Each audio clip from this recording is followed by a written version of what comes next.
Yeah, who was the chairman or who's the chairman that in there?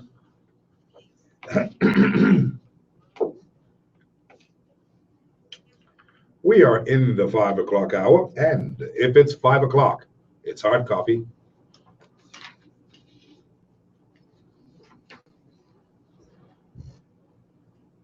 Hard copy is a presentation of the McKinney Media Group, copyrights 2016, all rights are reserved.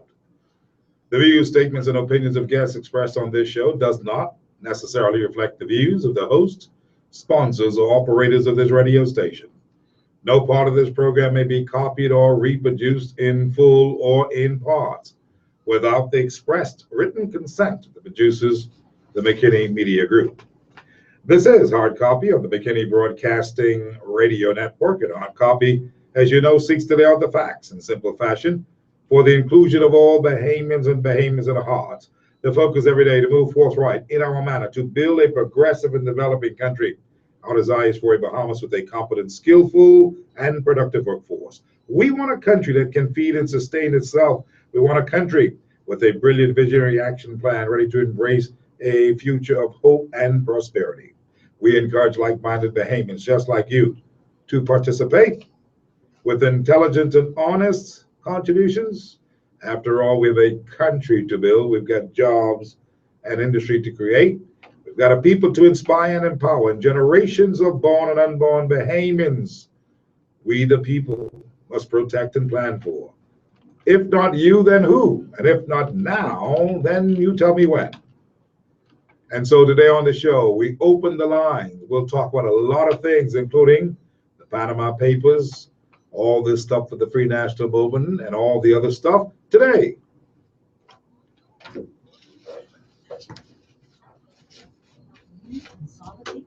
Hey, call Mr. Kenny, please. I see Clico in my log, but it ain't on. See what? I see Clico on the log, but That's still Wednesday. anything. And I didn't have that play yesterday. It was in on the Clico. I see it in the log. Yeah. The Baintown Boys are coming home on Thursday, April 7th. Baintown Boys F&M party leader, the Honorable Dr. Hubert A. Menace, and F&M candidate Leonard Sands will return to their roots as Leonard the Sands. speakers at a meeting of the Baines and Grantstown Constituency Association, 7:30 p.m. Stephen Dillon Primary School. The F&M party leader will discuss the party's plans for a new and better Bahamas, while Leonard Sands will unveil his plans to partner with and enrich the lives of the residents of Baines and Grantstown. See you there. Attention, when is it supposed to be? When is that supposed to be? April 7th. April 7th. That's Thursday. Thursday. The F&M thing. So- Interim payments of outstanding claims has commenced. The categories of approved creditors include persons who have executive flexible premium annuities, surrendered pension policies, surrendered life policies, death benefits, unpaid medical claims, endowment policies, and college education plan annuities. The categories of approved creditors also include FICO staff claims. This interim payment does not apply to persons with active. I like that. in-force I like that insurance and jazz in it. pension Who's that? The first. I can't remember the name, but I got it. Residing in your properties. I got it. Will begin I want on Thursday, March 31st to Wednesday, Popular name. 2016. I see some Charles Mingus there. Soldier Road. Who plays it? 9 a.m. I can't remember, man. I want that. Mhm. The requirements What about to Charles payments Mingus? are as follows. What about Charles Persons Mingus? who bring along Charles forms Mingus? of Bahamas Who that issued That was a popular name. I I don't know. identification, I don't know. I just love it. Voters card along with any one of Yeah. the following. A driver's You're going to license, another ad after this, right? an insurance card, new phototype, or a government issued employer ID. Persons who may have had a change of name, Oh, either marriage, sound bites. deed must present the relevant government issued Write them right there. documentation to verify said change. Persons will be required to execute an assignment document, a release document, and an approved form as necessary. Persons who accept the checks will be required to assign the value of their claim to the treasurer of the Bahamas and to release CLECO from any further premium in regard to payment. Payments will be dispersed by surnames as follows. Surnames A through C, Thursday, March 31st. Surnames D through H, Friday, April 1st. Surnames I through M, Saturday, April 2nd. Surnames N through R, Monday, April 4th. Surnames S through T, Tuesday, April 5th. And surnames U through Z, Wednesday, April 6, 2016. Payments will be made by check to approved creditors in person or to persons authorized by them through a power of attorney. Payments to companies will be made by check to a person duly authorized to collect the same. Approved creditors will be paid claims less any loan and other amounts due to CLECO. Payments will be made only to the creditors whose claims have been approved by the official liquidator of CLECO. This interim payment does not apply to actual in-force insurance You only play once, and right? pension policies. This notice by Craig A. Tony Gomez, official liquidator for CLECO. Let's go. Hey, remember when Granny said we still some more a rainy day. Living from paycheck to paycheck, you lived in the worst way. Ray, something else say. Ray made the news today. What bot you use? Some of the NHI, I sent up all he said for the 13 things for a few days ago. You have the whole list of that? I didn't put it in the system. You put it in the system? I sent it, I can't remember, I put it in the system. Okay. This country down. I say, who do I think you're that? He is starting up for justice. This is the public's business. And what you doing is the best thing, because you'll be overrun. Not just darling one now. This is a country that we're running. How can we get back on track, Mr. McKinney? Help me, please. I am confused. Anything is possible in this little hill town that we call the Bahamas. Anything is possible.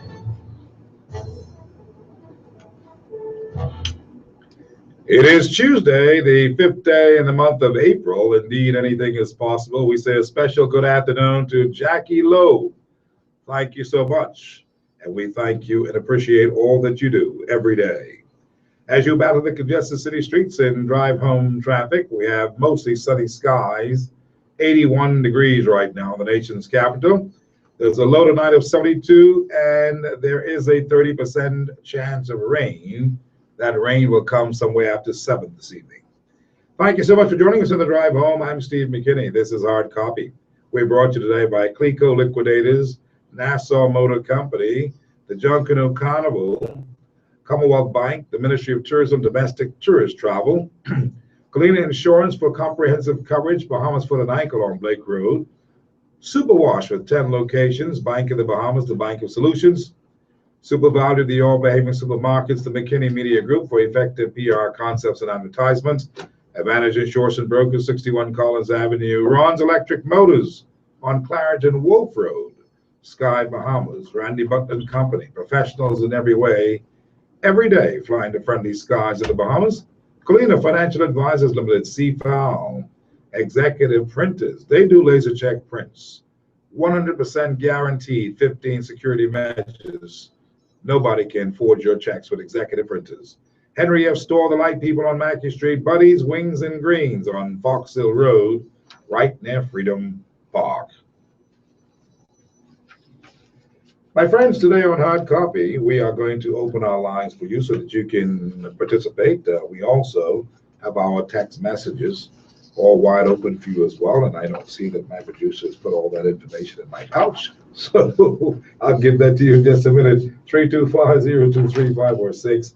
You can also text or WhatsApp me at 376-9234, and certainly you can reach us on the World Wide Web, peace1075.com, cable top box 970, and yes, you can also get us on TuneIn Radio, any Android, iPad, iPhone. You can be a part of our conversation. We welcome our friends in London this afternoon, Canada, and of course, New York and Atlanta, and certainly in Washington. Thank you so much for being a part of what we do every day. Is you keep your eyes on the spiral, keep your ears open for what's going on in the Bahamas. And a lot of people want to know these days what is going on in this place called Nassau town. I tell them it's a funky town, Nassau town.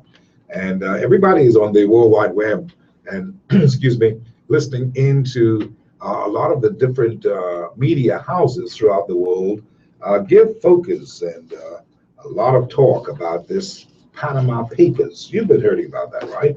We talked about it on Sunday for the first time in this jurisdiction. A group of journalists from 175 countries around the world have been trading information that they got from a particular group here in Nassau, not a group of journalists, but an offshore bank, small offshore bank. And as a result of that, a lot of things have been leaked by this particular company. And leaking that information was so key because what they did and what they are doing in this offshore jurisdiction is apparently there are people who work in this particular offshore institution that has been allegedly selling information, selling documentation, selling papers and very important documents to investigative reporters, to others in the world, because a lot of world leaders have been hiding some monies, if you want to say it that way, have been doing some business in a way that the world is now looking and watching. And like everything else, the Bahamas figures somewhere in there. Not that we're any big bad boys, but that we are projected as this offshore financial sector that does all the kind of hiding of monies and, you know, tax evasion and all these things has come home to haunt us one more time, as we are still being promoted under this particular model that we have as an offshore jurisdiction and a tax haven. And that's not been a good thing for us in recent times, because now that the word is out that even the leaders of great big places like Egypt and the Far East and Australia and so many other places, that monies have been passing through, or they have had leaked documents from here about what has been happening with their big financial empires. And so a lot of people are watching in. And so the great thing is that the journalists who are a part of this consortium of journalists have been trading information, trading papers, and saying, you know, what you got on our president, what you got on our prime minister, things like that. So it may be scary. And this has been happening for 40 years. This particular institution has been in the Bahamas, very small and out of the way, and nobody would even know. But I understand that they handle somewhere around about 250,000 accounts at a time of all these big shot people around the entire world. And and that they were the ones who leaked to an entity that leaked it to the BBC 11 million documents of people who have been doing stuff. And a lot of them are big shots and big names. And we don't know who of any in our jurisdiction in the Bahamas, but we do know that we figure in it because one of the places that this particular offshore institution is in the Bahamas. And so eventually, I suppose you'll hear what is happening from our end, but it may be making some people nervous. It may be, you know, unnerving for some people. If they had been doing things hanky-panky in a clandestine way that's under the table, we don't know, but certainly with these many leaks, I won't be surprised if some names that we have heard before, or some people that we may even know in the big shot world of, you know, the big creme de la creme. I won't be surprised if some of their names come across as associates of in different people from different jurisdictions. I won't be surprised at all. But it is what it is, and we're watching with interest. We broke the story on Sunday on The Last Word, and I asked Paul Moss, who was on that show with me, and since he is our financial guru, the one who normally follows these kinds of things and fills us in, and then, of course, informs the nation. We had asked him about this on Sunday, and I wanted to share this with you yesterday, but I had a guest yesterday. So this is Paul on the Panama Papers. That's what they're being called. So listen out for it and pay attention to what Paul informs us from an inside view of individuals who would know how these things work and what it means, and what we should be doing in this country to right size, to fix up the kind of financial model that we have. But is anybody listening? Big deal. I think that the mere fact that it is named the Bahamas and they have not yet divulge all the information. They've indicated that certainly in May, they would provide the names of all of the exposed persons. That's good. And we don't know where that will go to. Now, this brings me to the point where we have been saying for a very long time that the Bahamas had, in its best interest, get rid of this whole notion of being a tax haven. And this has been talked about for many years now. It's fallen on deaf ears. No one's listening to us. But clearly, this is an indication that every single year it was said that something comes up negative about the tax haven, certainly the Bahamas being described as such, and there's something that we ought to look after. And it is a precursor, however, to what the Minister of Financial Services has been touting about opening up the bar. Yeah. This law firm, even though it is not a law firm in the Bahamas, registered as such, it's registered as a trust company. It's registered as a trust. It's a trust company, but they've been engaged with the formation of companies from time immemorial, 40 years, as you indicated. But they have had over the last, I would say, let's say from the late 80s to now, over almost 250,000 companies. This one firm responsible for it up and down and all around. So the point is that the Bahamas has had ample warning. The Bahamas needs to loose itself from that description, and to do that would be necessary to tax these people, to be very transparent, and allow us to come into the world, the new world. Yeah, transparency is a big word in the financial services sector these days, and we still don't do the double tax on these many companies that are here. And as a result of it, I mean, this is a kind of bit of information that you may not know on a daily basis, but those who are the experts in the field know that we've been missing the boat, and Paul certainly has been to the forefront, and many others have been talking about what we should be doing. But now that these papers are out there, the Panama Papers, maybe this will change the paradigm, because there are people who don't need the Bahamas, and you don't need the Bahamas to have any more black eye, do you?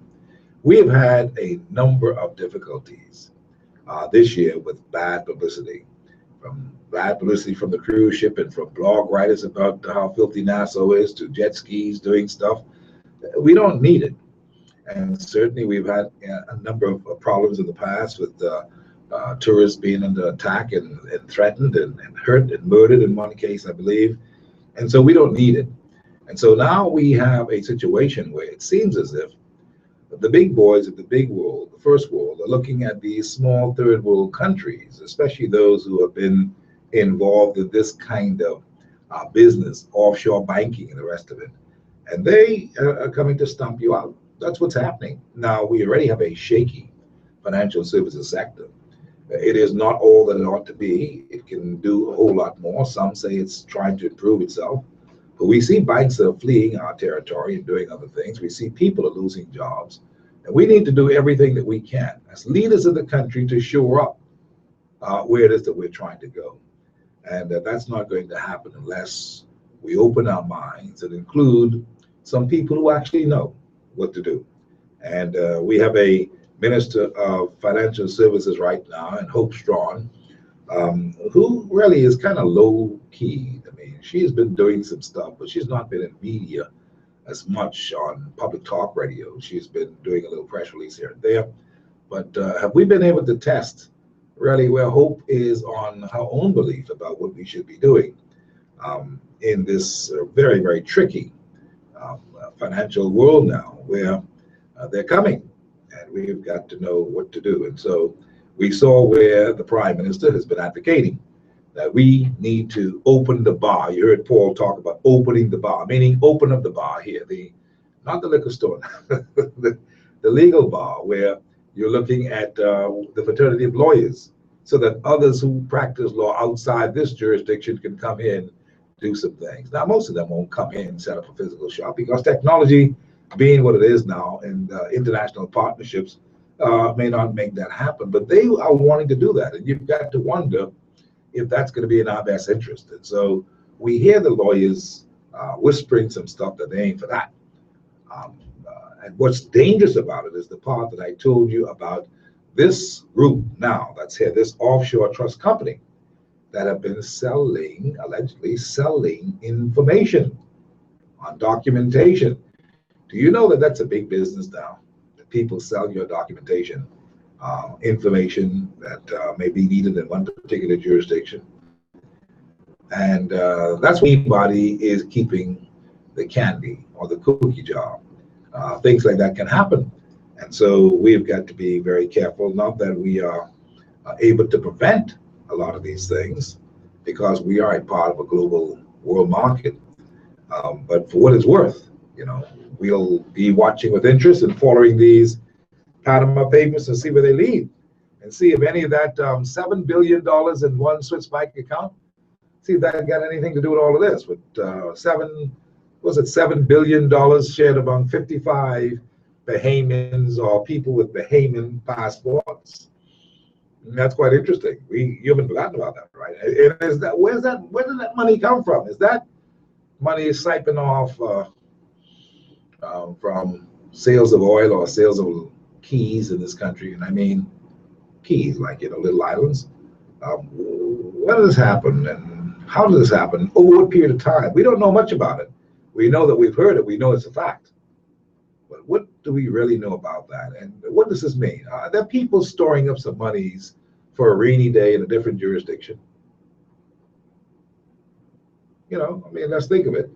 And there's nothing we can do about it by just thinking, but at least let the thought enter your mind. What if that's what is happening? Does that mean that they're getting ready to get out as the ship sinks? Because we see the dilemma that banks are in this country and the concern that legitimate commercial banking institutions in this country have about what we are doing, and how we saw Ryan Pinder last week, the former Minister of Financial Services, talk about in his address to a very important group of people, FATCA and all of those, that,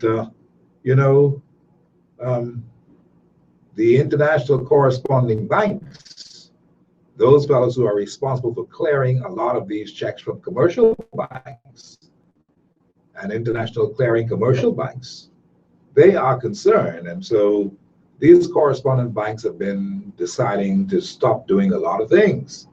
And that's why our local banks in the Bahamas have been asking the government, you want us to do these things, but we have to be careful who we accepted monies from, because we do business with international correspondent banks. And when we do that, if they ask us the source of these funds, and if these funds are legitimate or illicit funds, and they believe that they are, we are going to be penalized.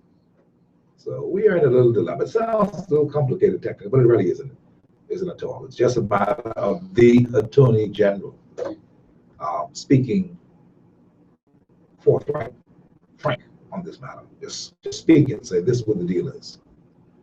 And we haven't gotten that yet. That makes all the other controversy. But anyway, my lines are wide open for you at 325-023546, 325-024-2043, 325-025-2053. You can send me a text at WhatsApp at 376-9234. This is your show today. I'm giving it to you. I'm opening the lines that you get to talk about those things that are on your mind today, those complaints that you have, those compliments that you have as well.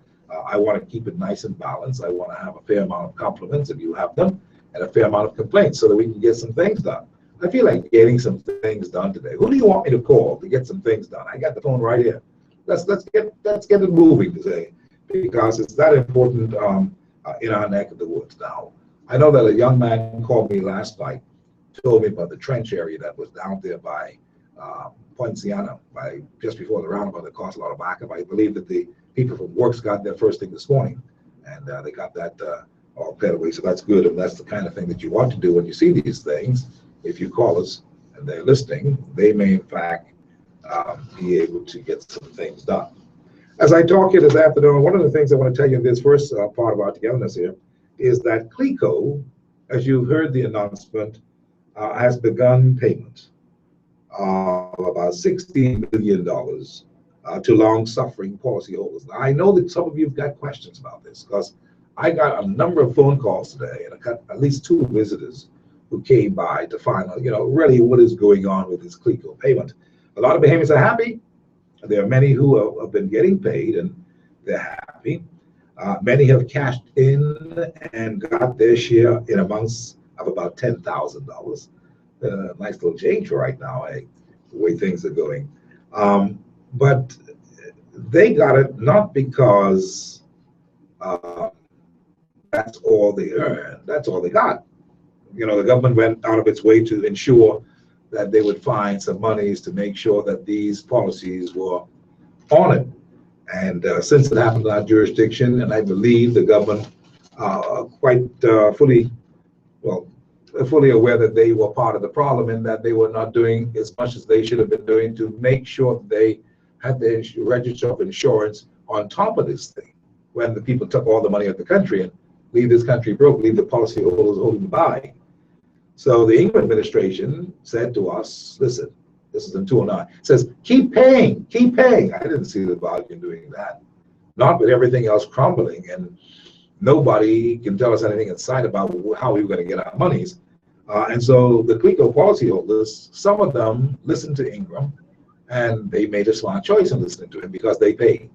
They continued to pay. Even though they didn't see how they were going to be served, they continued to pay. Many stopped paying because the economy is bad, they couldn't afford it. And if you don't know what you're paying something for, why would you pay? But the key in this whole CLECO payment is this, that the many who are cashing in and getting their $10,000, they had been paying. Not because you were a policy holder, I want to tell you this, means that you will get paid. Not because you were a policy holder of CLECO means that you would be paid. These payments insured by the government of the Bahamas are really for those individuals who continued making payments during the dark days of uncertainty when CLECO suffered the financial collapse.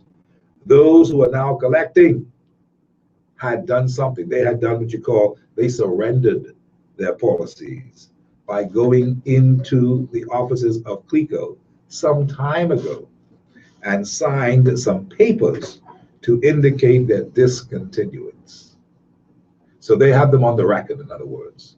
They didn't just fall off the line. They have them on the record that, hey, they signed it out, that they signed out, in other words. Their names were then recorded in the old system, because there's a new system now that they're going by, but if they check the old system, they may see where, say, Steve is paying and discontinued. If that's the case, Steve would be taken care of. But if you had discontinued payments altogether, didn't go in, you are not in this group who are receiving monies at this time, okay? That's the difference. That's what you need to know. So there are some people who told me that they got all their passport and their voter's card and all this, and they went, and the people say, we don't see a name. And they say, yes, but I was paying policy for about 6-7 years. Say, yes, but this is 2016. This happened, this fall happened in 2009. Did you, what happened in the interim? Were you paying? They say, no. They say, well, if you were not paying, then your name is not on this list and there's no money for you because you discontinued and you didn't surrender the policy. You see the point? All right, so that's what happened. I try to break it down so we can get it, because I know that a lot of my people who in fact don't know about these kinds of things and all these terminologies, surrendering the policy and all this kind of stuff. And if you were paying the annuities on a college annuity for your kids, if you stop paying it, your kid can't get the money. And so that's what has happened. Now, Vaughn Culmer, Vaughn, he plays soccer. He's the man who can demand the contact at CLECO, right? If you need more information, you want to call Vaughn Culmer. He's very, very accommodating, and he will give you more clarity, perhaps better than I did, but he's out of town. I want to tell you that I checked for this today. He's out of town until about next week. But when he comes back in town, you can call him at 502-2400. And that's for those of you who are looking to see if you are supposed to be on that list to get some monies. Now, this is the week that they're paying. They're down in Grand Bahama right now. And there's an ad running on our station that tells you what surnames, which days that you can go by your surname to see if the people got some monies for you. I hope that you go today surprised and say, oh, yes, we got a check for you right in, Mr. Smith, come this way. But there were people today who, in fact, went to Rosetta Street, old ladies and people who just did not know. It was just poor information handling by those responsible. As everything in this country happens with poor information, bad handling of it causes people not to cash in. So there were a couple of old ladies there who everybody felt sorry for because they went there and they were so sure that they had it. They had been praying to their Lord to keep them alive until this day when they see payment. And now there's payment happening and there's no money there for them. Well, you know, that was heartbreaking, right? And you did not want to see that because if you're like me who's cry easy, you have to get away from that area quickly. But God is good. So something will work out for them, I'm sure. I don't know what, but did anybody consider that part of it about making sure that the people are really informed? I mean, what is on the radio is an announcement from the persons, the liquidators. All right, so they're just telling you what the criteria is and who should come to look for money. They're not interested in the social side of this thing about the compassion kind of, you know, oh, mama, sorry, but that mama, maybe we can help you with something else, mama. They're just straight up, this the deal, this is what we're paying, you're not on the list. Sorry, can you move off the line? Yes, you, next, please.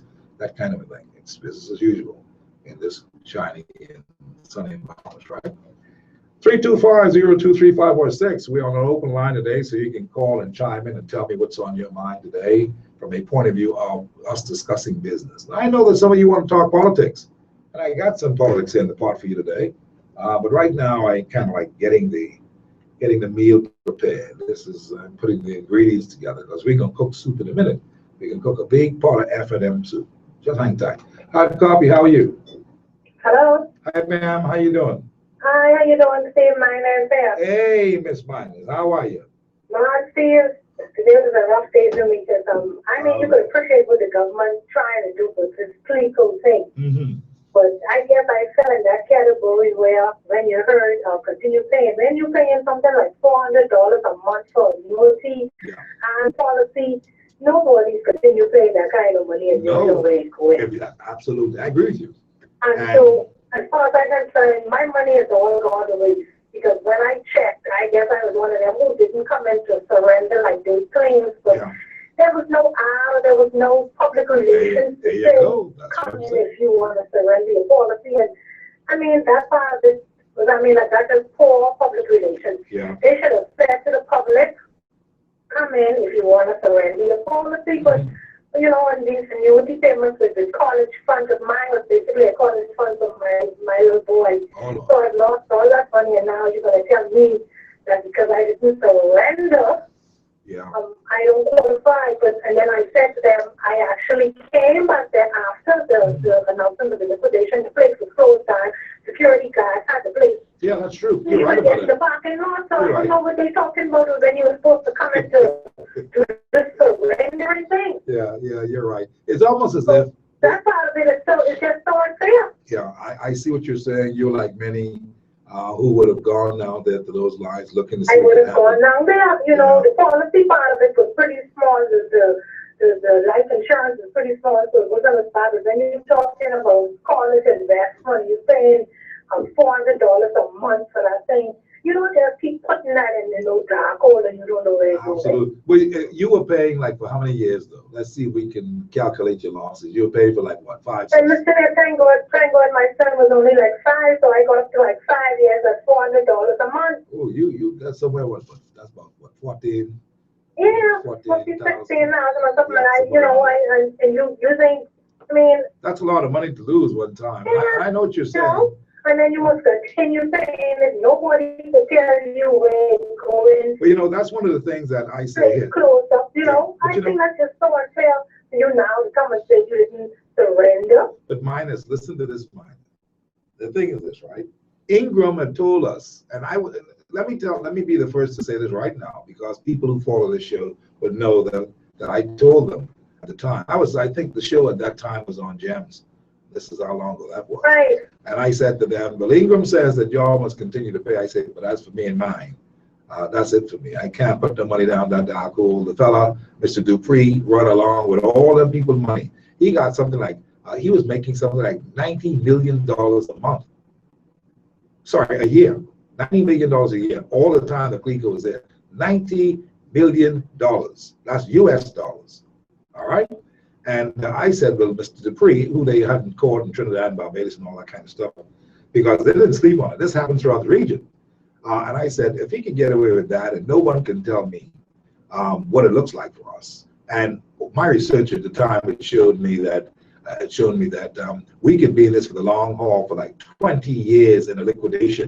And they told me, say, Steve, you got annuity, say, you all will be the last ones to get served. They'll take care of it. What people were saying, and nobody was saying anything to the contrary. Yeah, so I said, well, that's it for me. I jumped off the line. So I didn't even go to look for no money because I never went in there to do any surrender. I just say, hey, that's it. No, I went to find out because, after so many people who knew you was a part of it, you got the people calling you, hey, you're wrong for your money, opening up all these old homes with kind of food over the years now, Isn't that something? You had already basically forgotten about this Clico right. thing. Now, Then they every come and time open up a fresh someone room. calling, hey, you're wrong for your money, so now my little won't open right back up again. Oh, Lord, boy. I don't know what to tell you except that. And I don't know if you had this experience, but you couldn't even find your agent. Yeah, well, the agents all disappeared, and the agents, And some of them I really heard bad. from mine about 3 months later, she called and apologized. Yeah. And that was it, but then during that liquidation period or whatever you call it, you couldn't find When they anybody. collapsed, when the whole thing collapsed, they all disappeared. I had a female agent too, who in fact is a lovely lady who had gone to school with me, and so I spoke with her, and she was very apologetic, but there was nothing she could do. In fact, Right. they only reappeared I'm after. just saying that to say there was no one for you to even get no information Yes, from, that's because correct. I was trying to remember what I was paying for. What I was, sometimes you take out these policies and you keep paying. They were in a What state of I was confusion. paying for, and I couldn't even find nobody to tell me exactly what portion of my money was going there, what portion was going the next place. So I just quit the whole thing. Yeah, you did by my idea the right thing, because really, if you didn't, if you had continued paying, let's look at what the average person is getting. They're getting $10,000. That's max. That's max. Some are getting less than that. But if you look at where you would have been today with 16,000 invested, and you continue paying, you could have been paying up to 27,000, and you only would have gotten 10,000 back. So I believe that you're blessed. So 10,000 is the max pay. 10,000 is the max. Oh, one close back up everything. Anyway, we appreciate your call. Yeah, and And, I feel sorry for those little ladies. I started at 20 Clico again. The security wasn't letting you pass that door. I was So you saw two ladies out there as well today. There were quite a few persons up there. There was a little old lady. She was there. She was saying to me, miss, how much money I poured into this thing, and I felt so bad, old lady, man, Yeah, well, She was just standing there, this is how the cookie crumbles. That's so sad. Yeah. But anyway, keep up the good work. Thanks for your call. I appreciate it. Okay, all All the right. best. Great. Well, one of the things that we've got to do as a country, and we've got to be on top of these kinds of situations, eh? So scrutiny is important. I mean, I don't know why in the Bahamas we allow people to come here with a song and dance and just do anything. And you know what the story really is?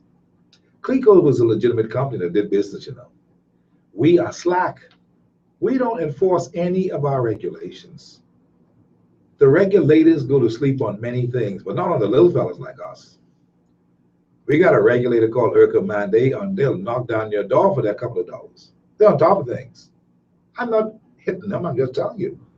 But prior to this, man, the regulators, the registrar of insurance who was supposed to be on top of these kinds of things, nothing happened there except a big embarrassment for the country. And I suppose they switched out who the registrar of insurance would have been. And they changed that since then. But we were not on top of these things. I mean, Central Bank at the time. But things just passed and got into this country. This whole matter with the city markets money. All right, you've got hundreds of city markets employees who have not been paid their own pensions, what they contributed to. This is a crying shame.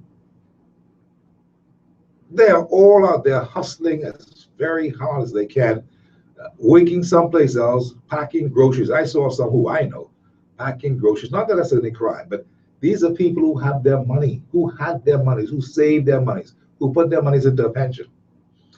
And the people gone with their money. And what's bad about it? They behemoths who gone with their money. Did you know that? Oh, yes, they're behemoths. Remember the behemoth group that said they bought city markets? You remember the names? Do you know who the lawyer was? One of the partners and lawyers in that was Mr. Jerome Fitzgerald. Yeah, I'm not telling you that to body slam them, to beat them up. I'm telling you who they were. The people ain't been paid. But you see, God is a good God. God don't sleep nor slumber, you know. All that money what these people took from them city market people, they don't have that today. They don't have it. They buy more truck, and I know what I say, and I challenge them to call me. They buy more truck, they hire all their friends, family, and lovers. They treated their people bad. All them people now about the road ain't got 2 cents to rub together. The people money who they take the building, they sell the building dropping down on the East-West Highway. That's city market pensioners building. You didn't know that. I'm saying that to tell you how poor we are on regulatory regimes. You're joking. And the same players are out there parading around trying to be important, trying to play like they're somebody. But as I said, for those of you who know the story, you will see that my God don't sleep nor slumber. That's why I can tell you that. They ain't got nothing no more. They hustling themselves. Some of them ain't even supposed to be in Parliament. They're bankrupt. Did you know that? If you were to do this disclosure that's coming up now, this disclosure for the deadline, as you heard Grace say yesterday, was the 31st of March. I want to see if some of them have disclosed all this mouth they got talking, table and papers and all kind of foolishness. Private emails. Did they disclose, and are they okay? Or are they in great, great debt? You know, if you are bankrupt, you can't be in the Parliament, right? Did you know that? This is why, friends, there's no disclosure. Yeah. Oh, I got all that information right there. Whenever we're ready to deal with it. But what is disheartening is when you have people who are on those CLECO lines who have been misled. These are old people. It is wrong. One thing the Lord don't like, when you rob the widow. And some fellas rob the widows. That's why they ain't have what they used to have anymore. You know what I tell you? They know exactly what I'm talking about. And it's not personal, it's just so that you all who are doing hanky-panky business, you have to treat people fair. Especially the old and the poor.